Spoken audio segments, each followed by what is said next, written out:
¿Fútbol o deporte? ¿Fútbol o deporte? Bien, ha terminado el Mundial de Fútbol. Vuelve a existir el deporte. Que conste que soy defensor del fútbol como ejercicio físico a nivel individual y como actividad social a nivel de juego en equipo. ¿Por qué en los informativos dicen les dejamos con el deporte cuando en realidad te dejan con el fútbol? Solo si sobran unos minutillos los dedican al resto de los 58 restantes deportes, entre ellos nuestro automovilismo, muy rara vez. Claro que el hecho de que el 25,12% de todos los federados al deporte en España lo sean al fútbol y el otro 74,88% se lo reparte el resto, un promedio de 1,29% por deporte, no nos facilita las cosas.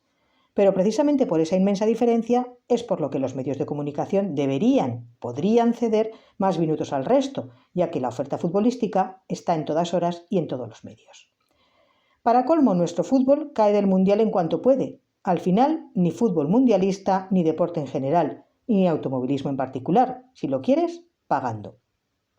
Tuve la suerte y el privilegio de poder organizar carreras y recuerdo que para elegir una fecha en la que celebrarlas, lo primero era buscar que no hubiera un partido importante de fútbol a nivel nacional o local, estudiando meticulosamente el calendario de la federación de ese deporte.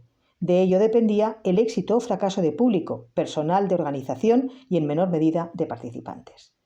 Ya la previsión climatológica, aunque también se podía sospechar, era lo de menos. Marcaba la diferencia el fútbol.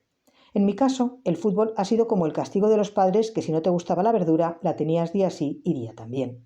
¿Veis lo que pasa? Me dejáis solo en la grada y se me va la olla. El próximo jueves, a otra cosa, mariposa.